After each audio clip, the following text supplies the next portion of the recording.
नमस्कार मित्रांनो, आपले पुन्हा स्वागत आहे एका नवीन व्लॉगमध्ये. मी तुम्हाला कालच्याच व्लॉगमध्ये सांगितलं होतं, की आमचा केशर आंबा शाखीला लागलेला आहे.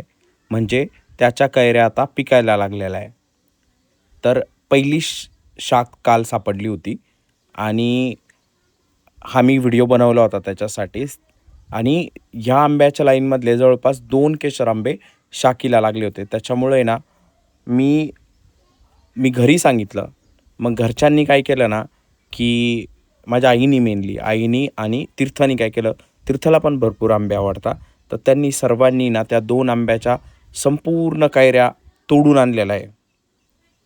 आता इथं बघू शकता तुम्ही जवळपास 2 ते 3 कॅरेट कैऱ्या होत्या त्या. पूर्ण केशरच्या आहे.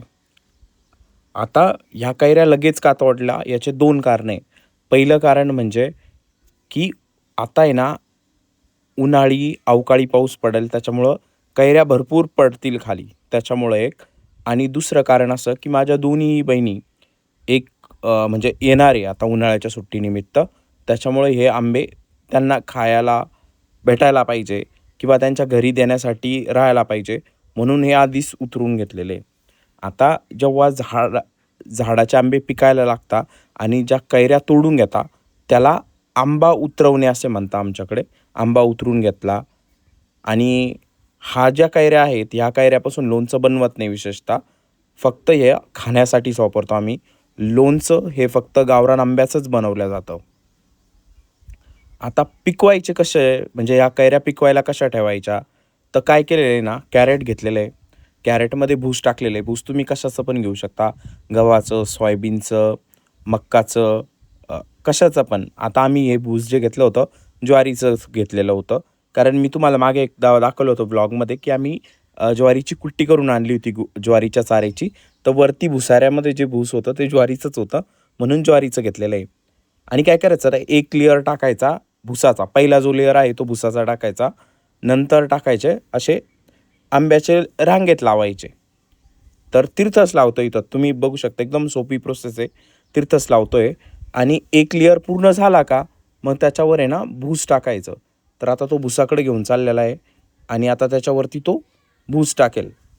पहिलं तो गेलेला आहे त्या कोपऱ्यामध्ये. एक लेयर कंप्लीट झालेला आहे आणि याच्यावर आता तो भूस टाकायला लागेल. तर अशी ही प्रोसेस असती. मग भूस टाकून झालं, पूर्ण व्यवस्थित पूर्ण झाकले गेले पाहिजे आणि भूस टाकून झाल्यानंतर परत तशीच प्रोसेस रिपीट करायची. तर साधारणतः असं करायचं. केशर आंब्याची कैरी पण खायला भरपूर गोड असते. आम्ही काही आंबे विकणार वगैरे नाही आहे. हे आम्हाला घरीच लागेल आणि काही रिलेटिव्हला किंवा आमच्या भाऊबंद लोकांना पण आंबे देतो आम्ही हे. मागच्या वर्षी इतके काही जास्त नव्हते, पण यावर्षी बऱ्यापैकी चांगले आंबे आलेले आमच्या इथं. त्याच्यामुळं हे भाऊबंदामध्ये पण वाटल्या जातील. भाऊबंद म्हणजे कोण? जे तुमच्या सेम आडनावाचे जे असतात, सेम सरनेमचे, ते जे तुमच्या गावातले पर्टिक्युलर सेम आडनावाचे लोक आहे, त्यांना भाऊबंद म्हणतात. रिलेटिव्ह म्हणजे पाहुणे. तर असं आहे. माझ्या बहिणींना वगैरे जाईल आणि चुलत्या काकांची इथं पण आम्ही थोडेफार आंबे देऊ हे. तर असं असतं. तर असे स्टोअर करून ठेवतो आणि ह्या खोलीमध्येच ठेवलेले जवळपास 4 ते 5 कॅरेट केशर आंबे निघतील. म्हणजे भूस भरल्यानंतर तसे 2 ते 3च कॅरेट होत्या त्याच्या कैऱ्या, ज्या की बऱ्यापैकी चांगल्या निघालेल्या आहे आमच्या. तर हे एक होतं. केशर आंबे उतरून घेतलेले आणि ह्यावर्षी भरपूर केशर आंबे खायला भेटणार आहे. अजूनही आमच्या इथं 3 झाडं आहे, ज्याच्या कैऱ्या पिकलेल्या नाही अजून. सॉरी 2 झाडं आहे. त्याच्यामधला एक जो आहे तो लंगडा आहे. थोडा शेप्रट वास येतो तसा, म्हणजे स्मेल येतो त्या आंब्यामधून थोडासा. आणि दुसरा जो आहे तो नीलम आहे. तर त्या नीलम आंब्याला पण भरपूर लाग आहे. त्याची कैरी थोडी छोटी कंपॅरिझनमध्ये, पण खाण्यासाठी एकदम भारी आहे. तर हे 2 आंबे बाकी आहे. त्याच्या व्यतिरिक्त गावरान आंबे भरपूर आहे. घरापुढे एक झाड आहे. मी कालच्या व्लॉगमध्ये दाखवलं होतं, ज्या झाडावर मी चढलो होतो ना, त्या झाडाला भरपूर कैऱ्या आहे अजून. तो पावसाळ्यापर्यंत टिकतो. म्हणजे पाऊस जेव्हा होतो त्याच्यानंतर पण त्याच्या आंबे पडतच असतात आणि पाऊस पडल्यानंतर विशेषतः त्याचे आंबे जास्त गोड लागतात. तर त्या आंब्याच्या मी शक्यतो लोणच्यासाठी वापरतो. आणि दुसरा एक आहे, त्याच्या शाखी पडताच आहे सध्या. मी कालच्या व्हिडिओमध्ये बकरीला खाऊ जो घातला होता तो तो आंबा आहे. तर त्याच्या शाखी पडत असतात आणि त्याच्यावरचे संपत आलेले आता त्याच्यावर जास्त राहिलेलं नाही. तो उन्हाळ्यातच पिकून जातो. पावसाळ्यात त्याला शक्यतो कैऱ्या राहत नाही. तर आंबे उतरले होते दोन्ही पण, 2 केशर आंब्याचे होते हे. आणि ही एक कैरी भेटली होती घरच्यांना. तीर्थ मला भरपूर वेळची म्हणत होता की काका एक कैरी खूप वेगळी भेटलेली, पण त्याला सांगता नव्हते येत काय एक्झॅक्ट. पण रुद्रनी ना मला ही कैरी दाखवून दिली. साधारणतः ही जुळी कैरी आहे, 2 कैऱ्या आहे याच्यामध्ये. आणि साधारणतः अशी दिसती ती, थोडी वेगळी आकारानं, म्हणून मी तुम्हाला ही व्हिडिओमध्ये दाखवली.